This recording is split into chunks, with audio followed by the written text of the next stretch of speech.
আমরা মনে করি আমাদের সক্ষমতা আছে বিচার করার। প্রথমে আমরা যদি বলি সক্ষমতা নাই, তাহলে আবার বিচার বিভাগকে ছোট করা হয়, আর আনউইলিং এর তো প্রশ্নই আসে না।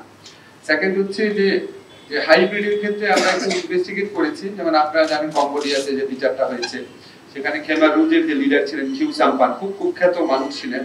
ওনার মতো একটা মানুষের বিচার আপনার গ্রেফতার হয়েছে 2007-এ, বিচার হয়েছে 2018-তে, 11 বছর লেগেছে। কোনো কোনো ক্ষেত্রে 15 বছরেও বিচার সম্পন্ন হয় নাই। আমাদের কাছে মনে হচ্ছে এখানে একটা অনেক বড় দীর্ঘসূত্রিতা থাকে, আর আমাদের একটা ন্যাশনাল ইমোশনের ব্যাপার আছে। আমরা এই বিচার প্রক্রিয়ার খুব কাছাকাছি থাকতে চাই। এটার জন্য সবকিছু বিবেচনা আমরা এই আমাদের অভ্যন্তরীণ ট্রাইব্যুনালটা আছে ডোমেস্টিক, সেটাকে প্রেফার করেছি। একটা কথা শেষ বলতে চাই, আমি এটা প্রথম দিন থেকে বলছি, আমরা এখানে কোনো প্রতিশোধ চাওয়া, কোনো প্রতিহিংসা এটা না, আমরা সুবিচার চাই।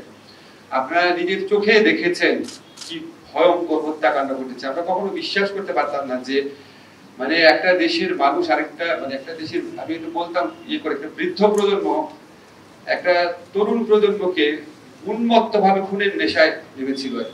আমাদের চোখের সামনে আমরা সব দেখেছি। যত বেদনা বুকের ভিতর থাক, যত ক্ষোভ বুকের ভিতর থাক, আমরা এই চ্যালেঞ্জটা সম্পর্কে সম্পূর্ণ সচেতন আছি যে আমাদের এই বিচারটা সবার কাছে গ্রহণযোগ্য হতে হবে।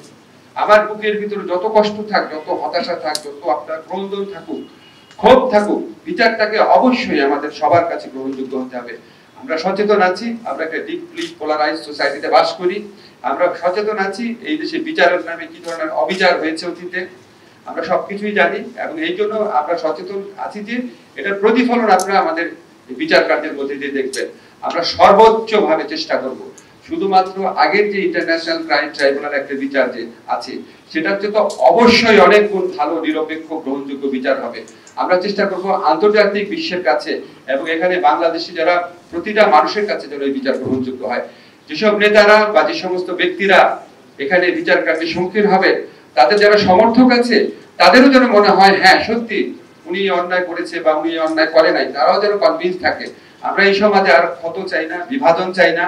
আমরা বিচারের মধ্যে দিয়ে একটা রিকনসিলিয়েশন প্রসেস শুরু করতে চাই, যাতে সবাই যেন একমত হয় এই বিচারটা যেটা হয়েছে, এটা বিচারে যে শাস্তি পেয়েছে যদি পায়, এটা অবশ্যই তার প্রাপ্য ছিল। এই ধরনের একটা শ্রেষ্ঠ মাত্রার, সর্বোচ্চ শ্রেষ্ঠ মাত্রায় বিচার প্রতিষ্ঠা করার প্রত্যয় নিয়ে আমরা এগিয়ে যাব। আপনাদের সাথে মাঝে মাঝে কনসালটেশন করব। আমাদের যখন যা গাইডেন্স দেওয়া দরকার দিবেন, আমাদের ওপেন একটা ওয়েব, আমরা একটা গুগল একটা অ্যাড্রেসও খুলবো, যখন যা দরকার পরামর্শ দিবেন। আপনাদেরকে একটা কথা বলতে চাই, আমরা সচেতন ভাবে কোন রকম কোনো অন্যায় করব না, সচেতন ভাবেও করতে চাই না। সেজন্য সারাক্ষণ আপনাদের ওয়াচডগের মধ্যে থাকবো, সারাক্ষণ আপনার ওভারসাইট একটা মেকানিজমের মধ্যে আমরা নিজেদের রাখতে চাই। আপনাদেরকে সব সময় এই পুরো প্রক্রিয়াতে সহযোগী করতে চাই।